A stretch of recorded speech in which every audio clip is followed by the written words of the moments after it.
Hello anime gang, आज मैं explain करने वाला हूँ सोलो लेवलिंग के डबल डंजन आर्क को। अगर आपने इससे पहले का आर्क आजिन गिल्ड आर्क नहीं देखा है तो आप उसे पहले देख ले। उस वीडियो की लिंक मैंने डिस्क्रिप्शन में दे दी है। इस आर्क की शुरुआत होती है जहाँ हमें जापान का सीन दिखाया जाता है। जापान के अंदर एक एस रैंक गेट अपीयर हुआ था जिसे हैंडल करने के लिए जापान के सभी मेजर गिल्ड्स को एक मीटिंग में बुलाया गया था। उस मीटिंग में ब्लेड गिल्ड के भी मेंबर्स आते हैं जो कि अब सिर्फ 4 रह गए थे क्योंकि जेजो आइलैंड आर्क में ब्लेड गिल्ड के बहुत सारे एस रैंक हंटर्स मारे गए थे, साथ में गोतो भी। दूसरे गिल्ड के मेंबर्स इन लोगों की बेइज्जती कर रहे होते हैं और 2 गिल्ड तो ये भी सोच रहे होते हैं कि अगर वो दोनों कंबाइन हो जाएं तो वो ब्लेड गिल्ड को पीछे छोड़ सकते हैं और जापान के ग्रेटेस्ट गिल्ड बन जाएंगे। ये सुनकर ब्लेड गिल्ड के चारों एस रैंक हंटर्स को गुस्सा आ जाता है और वो उनकी तरफ बड़े ही गुस्से में देखते हैं। उनके डर के मारे बाकी गिल्ड्स के मेंबर वहाँ से चुपचाप चले जाते हैं। भले ही ब्लेड गिल्ड के बहुत सारे एस रैंक हंटर्स मारे गए हैं पर अभी भी जापान के अंदर कोई भी ऐसा गिल्ड नहीं है जो इनकी टक्कर ले सके, इसलिए ब्लेड गिल्ड का ओहदा जापान में अभी भी सबसे ऊपर है। इसके बाद इन लोगों की मीटिंग चालू होती है जहाँ पर ये लोग सोच रहे होते हैं कि आखिर कैसे ये इस एस रैंक गेट से डील करेंगे। इन लोगों को मालूम था कि एस रैंक हंटर्स भी एस रैंक गेट के अंदर कुछ नहीं कर सकते, उन्हें कोई नेशनल लेवल हंटर चाहिए होगा। एक बंदा सजेशन देता है कि उन्हें थॉमस आंड्रे को हायर करना चाहिए। तभी उनका फाइनेंस एडवाइजर बोलता है कि इस कंट्री के पास इतने फंड्स नहीं है कि ये थॉमस को हायर कर सके। बहुत सारे गेट्स दूसरे वर्ल्ड्स में भी अपीयर हो रहे हैं जिसके कारण दूसरी कंट्रीज भी अपने हंटर्स को यहाँ पर नहीं भेज पा रही। इन लोगों को समझ में ही नहीं आता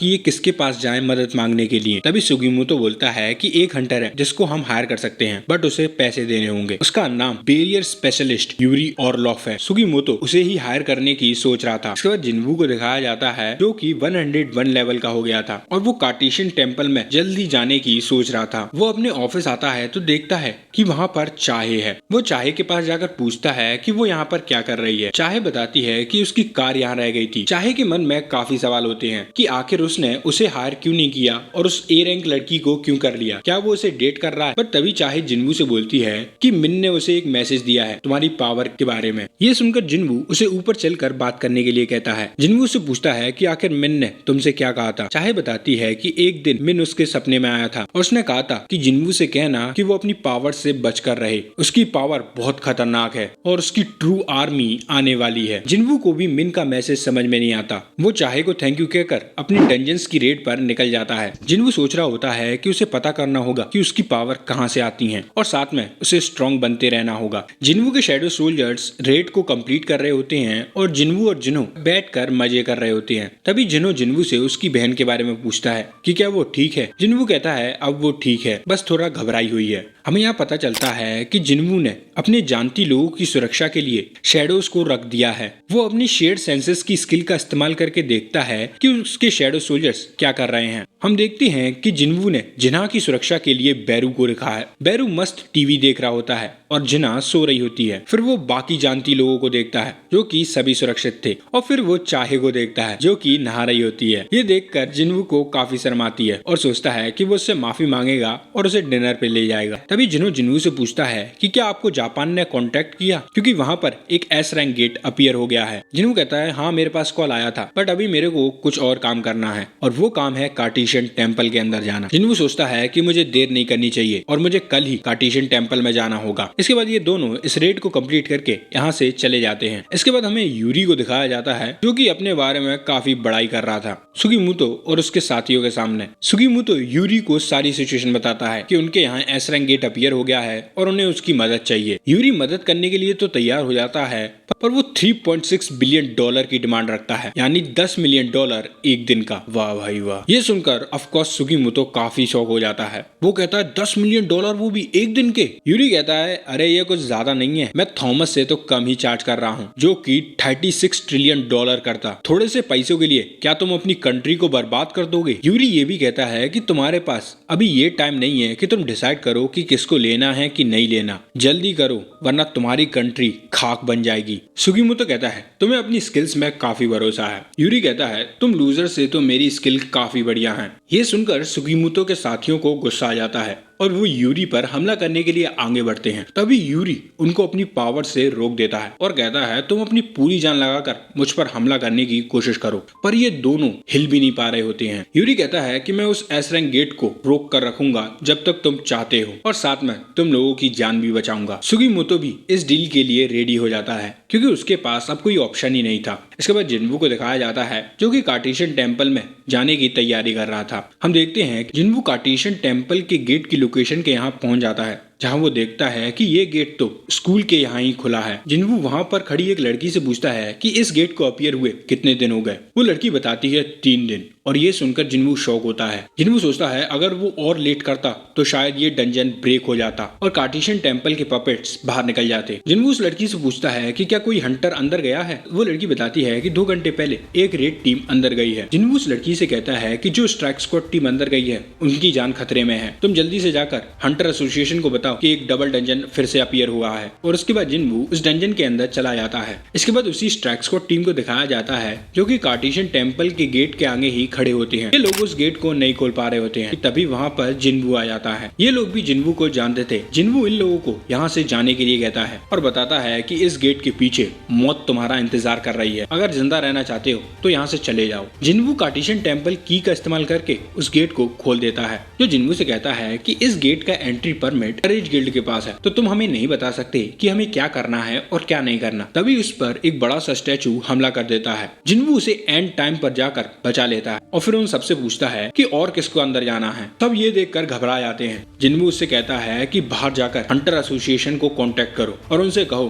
कि डबल डंजन फिर से अपीयर हुआ है। और जैसे ही जिन्वू कार्टेशियन टेम्पल के अंदर जाता है वो गेट बंद हो जाता है। जिन्वू के आते ही वहाँ पर सभी टॉर्च जलने लगती हैं। जिन्वू स्लेट वाले स्टैचू के सामने जाकर कहता है तो अब बताओ मुझे यहाँ पर क्यों बुलाया गया और मेरे अंदर ये पावर कैसे आई। और तभी वो स्लेट वाला स्टैचू बोलने लगता है तो तुम यहाँ आ ही गए, यानी ये गॉड स्टैचू नहीं, ये स्लेट स्टैचू यहाँ का मालिक है। इसके बाद हमें टोक्यो का एयरपोर्ट दिखाया जाता है जहाँ पर यूरी आ गया होता है। यूरी का इंटरव्यू लेने काफी रिपोर्टर्स खड़े होते हैं। सभी रिपोर्टर्स यूरी से पूछते हैं कि आखिर वो जापान को कैसे बचाएगा उस एस रैंक गेट से। यूरी बताता है कि वो उस गेट के सामने एक बैरियर बनाएगा जिसको कोई भी नहीं तोड़ सकता, और उस गेट को हमेशा सस्टेन करने के लिए वहाँ पर बहुत सारे माना क्रिस्टल्स भी रखने होंगे, जिससे वो गेट हमेशा सस्टेन रहेगा और उस गेट के अंदर से जो भी बाहर निकलेगा वो वहीं ट्रैप होता जाएगा। यूरी को खुद पर काफी भरोसा होता है और वो काफी घमंड में होता है। वो कहता है कि मैं तुम लोगों की जिंदगी बचाने जा रहा हूँ, बस इसे ध्यान रखना। ये इंटरव्यू गनी और वो भी देख रहे होते हैं। गनी कहता है मुझे ये तो नहीं पता कि यूरी आखिर एस रैंक गेट को रोक पाएगा कि नहीं, पर अगर वो फेल हुआ तो क्या होगा ये मैं जानता हूँ। फिर वो वू से पूछता है कि आजकल जिन्वू क्या कर रहा है। वू गनी को जिन्वू की पूरी रिपोर्ट देता है कि उसने इस हफ्ते में कितने गेट क्लियर करे हैं और वो कहाँ कहाँ गया है। गनी जब ये देखता है कि जिन्वू ने बहुत सारे गेट्स को अकेले ही क्लियर किया है तो वो काफी खुश होता है, क्योंकि ना तो ऐसे हंटर्स की मौत हो रही है। तभी वू को फोन आता है। वू गनी से परमिशन मांगकर उस फोन को अटेंड करता है और तब तक गनी भी यहाँ से चला जाता है। वो उस फोन को उठाकर पूछता है कि क्या हो गया। ये वही लड़की होती है जिसको कि जिन्वू ने कहा था कि वो हंटर एसोसिएशन को कांटेक्ट करे कि फिर से डबल डंजन अपीयर हुआ है। वो लड़की ये सब बात वू को बताती है। वू भी ये सुनकर शॉक होता है कि डबल डंजन फिर से अपीयर हुआ है। जिन्वू उस स्लेट वाले स्टैचू से पूछता है कि आखिर वो कौन है। वो स्टैचू कहता है कि तुम्हें ये नहीं पूछना चाहिए कि मैं कौन हूँ, बल्कि ये पूछना चाहिए कि तुम कौन हो। और फिर वो जिन्वू से कहता है कि ये तुम्हारा फाइनल टेस्ट है। अगर इस टेस्ट के एंड तक तुम अपने पैरों पर खड़े रहे तो मैं तुम्हें सब कुछ बता दूंगा कि मैं कौन हूँ और तुम कौन हो। और फिर वहाँ पर जितने भी स्टैचू होते हैं वो सभी जिन्वू पर हमला करने के लिए आगे बढ़ने लगते हैं। जिन्वू अपने शैडो आर्मी को बाहर निकालने लगता है,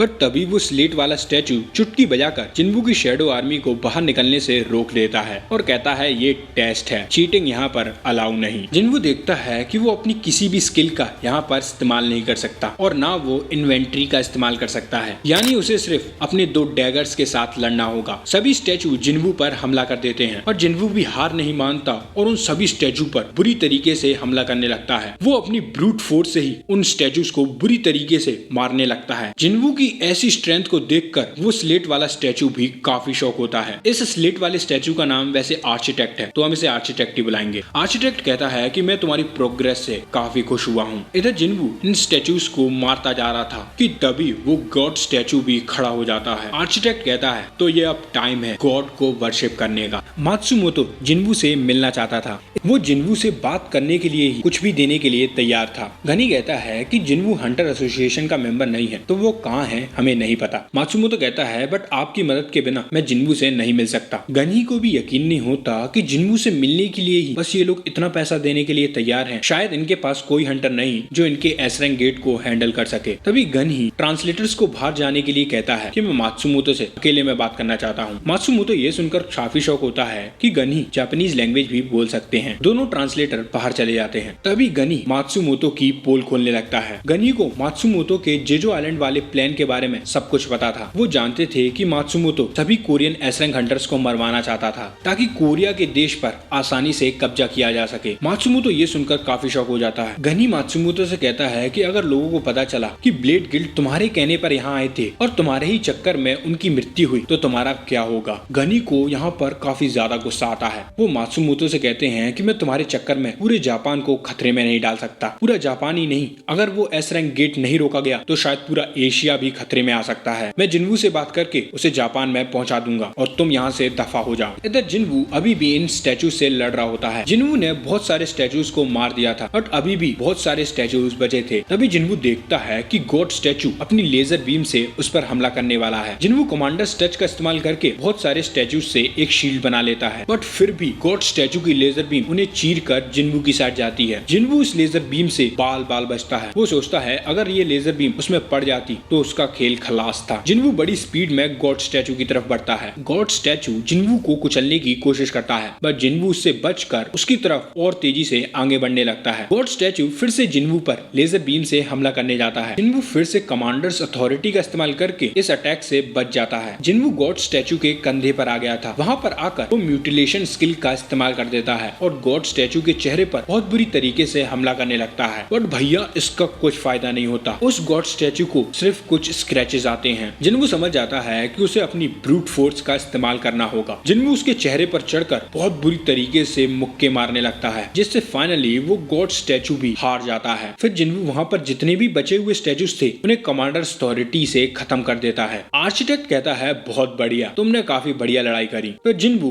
उसे सब कुछ बताने के लिए कहता है क्योंकि उसने सभी स्टैचूज को मार दिया था। तभी आर्किटेक्ट कहता है क्या तुम्हें दिखाई नहीं दे रहा, मैं अभी यहाँ खड़ा हूँ, तुम्हारा फाइनल टेस्ट मैं हूँ। तभी जिन्वू के पास एक क्वेस्ट आता है जिसमें लिखा था कि अगर उसने 10 मिनट के अंदर आर्किटेक्ट को नहीं हराया तो उसका दिल धड़कना बंद कर देगा। आर्किटेक्ट कहता है अगर तुमने मुझे एक बार हरा दिया तो मैं तुम्हें सब कुछ बता दूंगा। नहीं भाई कितना दोगला है, मतलब पहले कह रहा था इन स्टैचूज को हराओ, अब कह रहा है खुद को हराओ।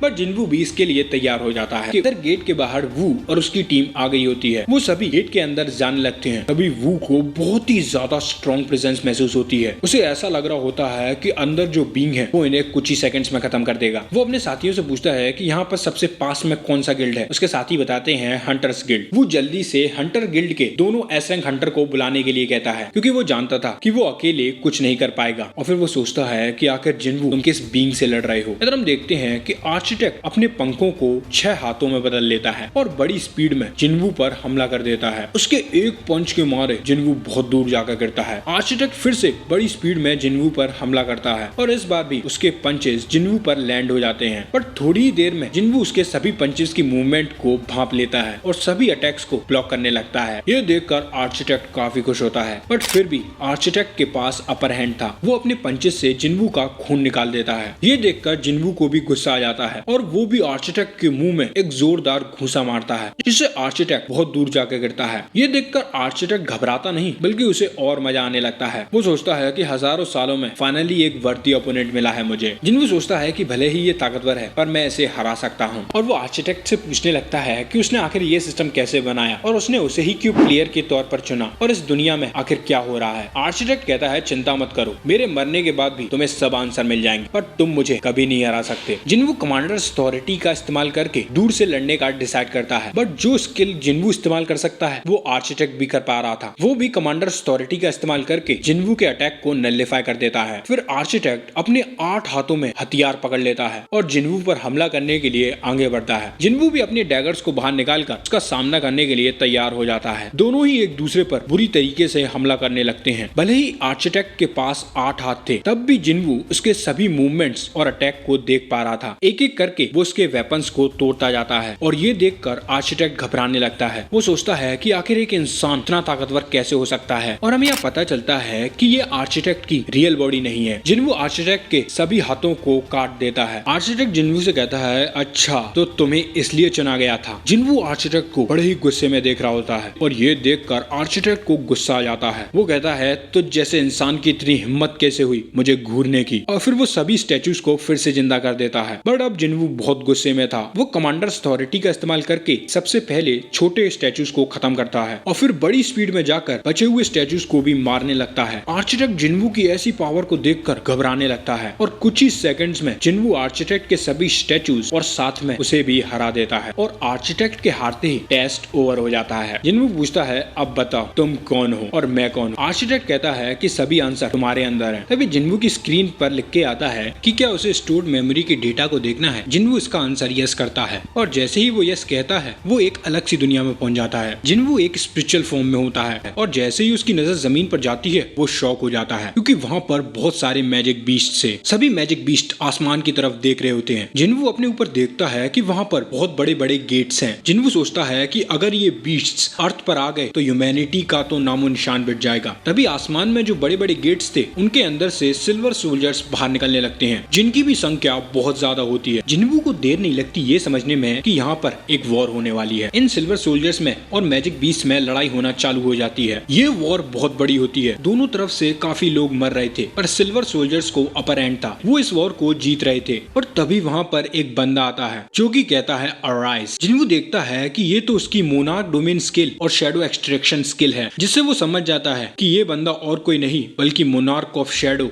एशबॉर्न है। वहाँ पर जितने भी मैजिक बीस्ट और सिल्वर सोल्जर्स मरे हुए होते हैं वो सभी एशबॉर्न की आर्मी में आ जाते हैं और फिर से वॉर चालू हो जाती है। बट इस बार सिल्वर सोल्जर्स हारने लगते हैं क्योंकि एक तो इन शैडो सोल्जर्स की जनसंख्या ज्यादा थी और ये मर भी नहीं रहे थे क्योंकि जैसा कि हमें पता है कि शैडो सोल्जर्स बार बार रीजनरेट हो जाते हैं जब तक उनके मालिक के पास माना है और एशबॉर्न के पास अनलिमिटेड माना था। एशबॉर्न एक ही हमले में बहुत सारे सिल्वर सोल्जर्स को मारता जा रहा था। एशबॉर्न की सभी पावर्स जिन्वू से बहुत ज्यादा थी। उसकी कमांडर्स अथॉरिटी भी जिन्वू के लेवल से बहुत ऊपर थी। जिन्वू सोचता है कि इसमें और मुझ में तो बहुत डिफरेंस है। इस फाइट को शैडो मोनार्क जीतता जा रहा था बट तभी वहाँ पर और कोई भी आ जाते हैं। इधर हम देखते हैं कि चोई, वू और चाहे और कुछ हंटर्स कार्टेशियन टेम्पल के अंदर आ जाते हैं। वो लोग जब ये देखते हैं कि वहाँ पर बहुत बड़े बड़े स्टैचू टूटे डले हैं तो वो काफी शॉक हो जाते हैं। तभी आर्किटेक्ट बोलता है कि मैंने तो इंसानों को यहाँ पर बुलाया ही नहीं था, तुम यहाँ पर क्या कर रहे हो। वो उन लोगों को शांत रहने के लिए कहता है और कहता है कि हमारे किंग आराम कर रहे हैं। सब लोग देखते हैं कि जिन्वू वहाँ पर बेहोश पड़ा है। तभी आर्किटेक्ट इनमें से कुछ हंटर्स पर हमला कर देता है और उन्हें बहुत बुरी तरीके से जख्मी कर देता है। आर्किटेक्ट कहता है, मैं तुम सब की ऑफरिंग्स दूंगा हमारे किंग को। इधर एशबॉर्न ने लगभग सभी सिल्वर सोल्जर्स को हरा दिया था बट तभी वहाँ पर डीमन कासल के सभी क्लेन्स और बहुत सारे मैजिक बीस्ट्स आ जाते हैं। जिन्वू देखता है कि वहाँ पर एक बहुत बड़ा वुल्फ भी है जो कि मॉन्स्टर्स की आर्मी को लीड कर रहा था और एक डीमन था जो डीमन कासल की सभी आर्मीज को लीड कर रहा था। एशबॉर्न इन दोनों की आर्मी से लड़ने के लिए तैयार हो जाता है। इधर सभी स्टैचूज फिर से रीजनरेट होकर इन हंटर्स पर हमला कर देते हैं। चोई चाहे इन्हें रोकने की कोशिश करते हैं क्योंकि बाकी सभी हंटर्स जख्मी हो चुके थे पर इनके अटैक्स का उन पर कुछ भी असर नहीं पड़ रहा था। चोई जल्दी अंदाजा लगा लेता है कि वो इन स्टैचूज का मुकाबला नहीं कर सकते, इसलिए वो जिन्वू को जगाने का डिसाइड करता है। वो जिन्वू पर अपनी मैजिक बॉल से हमला करता है ताकि वो जग सके पर आर्किटेक्ट उसके अटैक को बड़ी आसानी से रोक देता है और चोई पर बहुत बुरी तरीके से हमला करता है बट सही टाइम पर उसके बाकी हंटर्स उसे बचा लेते हैं। वो चाहे को जाकर जिन्वू को जगाने के लिए कहती है क्योंकि वही उनका लास्ट ऑप्शन था। इधर डीमन क्लेन और बीस्ट मॉन्स्टर शैडो आर्मी से लड़ने लगते हैं। जिन्वू को समझ में नहीं आता कि ये लोग आपस में क्यों लड़ रहे हैं। जिन्वू एशबॉर्न के माना की भी काफी तारीफ करता है क्योंकि उसके शैडो सोल्जर्स बहुत बार मर चुके थे पर वो बार बार रीजनरेट होते जा रहे थे। भले ही एशबॉर्न अकेला था और ये दो टीम थी पर फिर भी एशबॉर्न इन दोनों की टीम को हरा देता है और जो डीमन क्लेन को लीड कर रहा था उसे हरा देता है। एशबॉर्न उससे पूछता है कि उसने उसे क्यों धोखा दिया, वो इस वॉर को एंड करने वाला था। ये डीमन कुछ कहता है बट वो हमें नहीं बताया जाता कि ये इसने क्या कहा है पर जो भी कहा है वो ऐशबॉर्न को अच्छा नहीं लगता। ऐशबॉर्न उसकी गुद्दी पकड़कर उसे बहुत बुरी तरीके से मारता है और उसे फाइनली खत्म भी कर देता है। तभी जिन्वू नोटिस करता है कि इसकी आंखें तो उसने कहीं देखी हैं। ऐशबॉर्न उसके मास्क को उठाता है तो देखता है कि ये तो बारन है, यानी वही डीमन किंग जो डीमन कासल के लास्ट फ्लोर का बॉस था। हमें यहाँ पे पता चलता है कि बारन भी एक मोनार्क है। तभी जिन्वू देखता है कि वो ऐशबॉर्न की बॉडी में आ गया है। जिन्वू को बहुत अजीब महसूस होता है। तभी वो देखता है कि उसके एक्चुअल हर्ट की साइड में एक और दिल है जो कि ब्लैक कलर का है। तभी आसमान के अंदर एक और गेट अपीयर होता है जिसके अंदर से सिल्वर सोल्जर्स के मालिक बाहर निकलते हैं। इधर आर्किटेक्ट ने इन लोगों की बहुत बुरी हालत कर दी थी। चाहे आर्किटेक्ट से लड़ने की कोशिश करती है बट ऑफ कोर्स आर्किटेक्ट बहुत ताकतवर था। वो चाहे की गुद्दी लाल कर देता है। ये सभी मिलकर भी आर्किटेक्ट का कुछ नहीं बिगाड़ पाते और जिन्वू को जगाने की इनकी कोशिश नाकाम होती जा रही थी। तभी आर्किटेक्ट नोटिस करता है कि चाहे की साइड में एक शेडो है। आर्किटेक्ट चाहे से पूछता है कि उसका जिन्वू के साथ क्या रिलेशन है। चाहे कहती है कि मैं उसकी दोस्त हूँ और मैं उसे बचा कर रहूंगी। आर्किटेक्ट कहता है ठीक है, आज तुम लोग एक मोनार्क का जन्म होते हुए देखोगे और उसी की खुशी में मैं तुम सबको मार दूंगा। और तभी जिन्वू आकर आर्किटेक्ट में एक जोरदार घूंसा देकर मारता है और कहता है कि तुमने मेरी बॉडी के साथ क्या किया है। हम देखते हैं कि जिन्वू के अंदर दो हर्ट हैं, एक उसका रियल वाला और एक ब्लैक हार्ट। जिन्वू के आते ही सभी लोग रिलैक्स हो जाते हैं। जिन्वू आर्किटेक्ट को बहुत बुरी तरीके से मारने लगता है। आर्किटेक्ट जब ये देखता है कि जिन्वू अभी भी जिंदा है तो वो काफी शॉक होता है। वो पूछता है कि तुम किंग नहीं हो, किंग कहाँ है। जिन्वू देखता है कि इस ब्लैक हर्ट की वजह से उसे बहुत ज्यादा माना मिल गया है और जिन्वू आर्किटेक्ट के रिएक्शन से समझ जाता है कि वो जिन्वू को खत्म करके ऐशबॉर्न को यहाँ पर लाना चाहता था। बट जिन्वू को खुद समझ में नहीं आता कि वो जिंदा कैसे हो गया। जिन्वू आर्किटेक्ट से फिर से वही सवाल पूछता है कि तुमने मुझे प्लेयर के रूप में क्यों चुना और तुम क्या करना चाहते हो। बट आर्किटेक्ट जिन्वू की कोई बात नहीं सुनता और कहता है मोनार्क ऑफ शैडो, तुमने हमें क्यों धोखा दिया। क्या तुम्हें लगता है दूसरे मोनार्क तुम्हें माफ कर देंगे। जिन्वू भी समझ जाता है कि ये उसका किसी काम का नहीं और ना ही ये उसके क्वेश्चंस का आंसर देगा। जिन्वू आर्किटेक्ट को उसके क्वेश्चन का आंसर देने के लिए कहता है। आर्किटेक्ट को बहुत ज्यादा गुस्सा आ रहा था। वो अपने सभी पपेट्स को फिर से इन पर हमला करने के लिए कहता है। आर्किटेक्ट कहता है कि अगर मैं मर गया तो मेरे पपेट्स नहीं रुकेंगे। जिन्वू कहता है मैं तुम्हें और तुम्हारे पपेट्स को भी मार दूंगा। आर्किटेक्ट ये सुनकर घबरा जाता है और जिन्वू से कहता है कि अगर मैं मर गया तो तुम वापस ई रैंक पे चले जाओगे। बट जिन्वू ने इसका भी जुगाड़ कर लिया था। आर्किटेक्ट पूरे सिस्टम को डिलीट करने की कोशिश करता है बट जिन्वू ने पहले ही पूरे सिस्टम को अपने कंट्रोल में ले लिया था और ये देखकर आर्किटेक्ट को गुस्सा आ जाता है। जिन्वू भी बिना देरी के उसे खत्म कर देता है पर आर्किटेक्ट मरते हुए एक प्रिडिक्शन करता है या कहीं भविष्यवाणी। वो कहता है कि जो पिलर्स स्काई को सपोर्ट कर रहे हैं वो जब खत्म होंगे तब तुम भी मारे जाओगे। जिन्वू कहता है जो मुझे मारेंगे मैं उनका इंतजार करूंगा और ये कहकर वो आर्किटेक्ट को बुरी तरीके से खत्म कर देता है। इधर बाहर सभी लोग घबराए होते हैं। वो लोग सोच रहे होते हैं कि क्या सब के सब अंदर जो गए थे वो मर चुके हैं। तभी सभी हंटर्स बाहर निकलते हैं और उनकी ऐसी हालत को देखकर सभी लोग काफी शॉक हो जाते हैं। जो स्ट्राइक स्क्वाड पहली गई थी वो सोचती है कि अगर इन लोगों का ये हाल है तो हम तो कब के मर जाते। वो करेज गिल्ड के मेंबर से हेल्प मांगता है। वो उनसे कहता है कि जो हंटर्स अंदर मरे हैं क्या तुम उन बॉडीज को बाहर ला सकते हो। करेज गिल्ड के मेंबर्स भी मदद करने के लिए तैयार हो जाते हैं। वो जाकर जिन्वू से पूछताछ करने लगता है और पूछता है कि आखिर तुम्हें कैसे पता चला कि यहाँ पर डबल डंजन है और तुम अकेले अंदर क्यों गए। जिन्वू सिर्फ ये कहता है कि मुझे बुलावा आया था, मैं इसलिए गया। और फिर जिन्वू देखता है कि उसकी वजह से बहुत सारे हंटर्स मारे गए हैं। जिन्वू इसके लिए माफी मांगता है वू से और वहाँ से जाने लगता है। चाहे आकर जिन्वू से पूछती है कि क्या वो ठीक है। जिन्वू कहता है हाँ और तभी जिन्वू बेहोश हो जाता है। इसके बाद अभी जापान का सीन दिखाया जाता है जहाँ पर उस एस रैंक गेट के पास बहुत सारे माना क्रिस्टल्स को डाला जा रहा था ताकि ये माना क्रिस्टल यूरी के बैरियर को सपोर्ट कर सके। जहाँ पर ये एस रैंक गेट था उस एरिया को पूरी तरीके से खाली कर दिया गया था। यूरी नोटिस करता है कि इस जगह पर एक बहुत पावरफुल बीइंग है। एक एम्प्लॉय बोलता है कि सब यहाँ पर तो सिर्फ हंटर्स हैं और आप हो। यूरी कहता है कि ये हंटर्स से कुछ ज्यादा ही ताकतवर है। यूरी उसे सामने आने के लिए कहता है बट वहाँ पर कोई नहीं आता। उसका एम्प्लॉय कहता है कि सर यहाँ पर कोई इंसान कैसे आएगा जब यहाँ पर डंजन ब्रेक होने वाला है। यूरी कहता है वो कोई इंसान नहीं। तभी हम देखते हैं कि एक बिल्डिंग पर जिन्वू के डैड खड़े हैं। जिन्वू के डैड कहते हैं कि इसके सेंसेस काफी शार्प है। वैसे भी इसकी पावर जहाँ से आती है इतना तो ताकतवर ऐसे होना ही चाहिए बट फिर भी ये सब उनके प्लान के ही अकॉर्डिंग हो रहा है। अब यूरी की पावर कहाँ से आती है और ये प्लान क्या है वो सब हमें आगे पता चलेगा। वैसे तुम्हें इतना तो अंदाजा लग गया होगा कि ये सब मोनार्क की वजह से ही हो रहा है और इसमें और लोगों का भी हाथ है जो हमें आगे पता चलेगा। इधर हम देखते हैं कि गेट के आसपास एज अ बैकअप जापानीज एसरेक हंटर्स होते हैं और मिलिट्री के लोग। यूरी दारू पीने लगता है। उसका एम्प्लॉय बोलता है कि सर ये आप क्या कर रहे हो। यूरी कहता है ये दवाई है मेरे भाई, जब मुझे नर्वसनेस होती है तो मैं ये पीकर ही काम करता हूँ। दारू नहीं रे बाबा, दवाई है। मेरे खोपड़ी में कितना टेंशन है तेरे को मालूम क्या? दवाई है रे। तभी वो गेट खुल जाता है और इधर जिन्वू की भी आंख खुल जाती है। वो खुद को हॉस्पिटल में पाता है। तभी वहाँ पर जिन्हो आता है। जिन्हो जिन्वू को होश में देखकर काफी खुश हो जाता है। जिन्हो जिन्वू को बताता है कि वो पिछले 3 दिन से सो रहा था और ये सुनकर जिन्वू भी शौक होता है। वो सोचता है कि शायद मैं काफी थक गया था। तभी जिन्वू को वो वॉर याद आने लगती है जो उसे आर्किटेक्ट ने दिखाई थी। तभी जिन्वू को ध्यान आता है कि जापान के अंदर तो एक एस रैंक गेट अपीयर हुआ था, उसका क्या हुआ? वो जिन्हो से इसके बारे में पूछता है। जिन्हो बताता है कि वो रेड एक फेलियर हुई। हम देखते हैं कि उस गेट्स में से बहुत बड़े बड़े जायंट्स निकलते हैं। हमें यहाँ पर पता चलता है कि जायंट्स ए रैंक डंजन के बीस्ट होते हैं। सभी बाकी हंटर ये देखकर डर जाते हैं, पर यूरी नहीं डरता। यूरी उस एस रैंक गेट के आसपास एक बहुत बड़ा बैरियर बना देता है, जिससे जो जायंट्स उसके अंदर से बाहर निकले थे वो आगे ही नहीं बढ़ पाते। तभी उस गेट में से उन बड़े जायंट से भी एक बहुत बड़ा जायंट बाहर निकलता है। वो जायंट बहुत ज्यादा ही बड़ा होता है। मतलब तुम ये देखो एक आम जायंट कितना बड़ा है और ये कितना बड़ा है। यूरी की तो उस जायंट को देखते ही फट जाती है। वो जायंट अपनी तलवार से यूरी के बैरियर को बड़ी आसानी से काट देता है और इसी के साथ ये आर्क एंड हो जाता है। कमेंट्स में बताना आपको ये आर्क कैसा लगा। एक्सप्लेनेशन अच्छी लगी हो तो चैनल को सब्सक्राइब करना बिल्कुल मत भूलना। मैं मिलता हूँ आपसे नेक्स्ट आर्क में।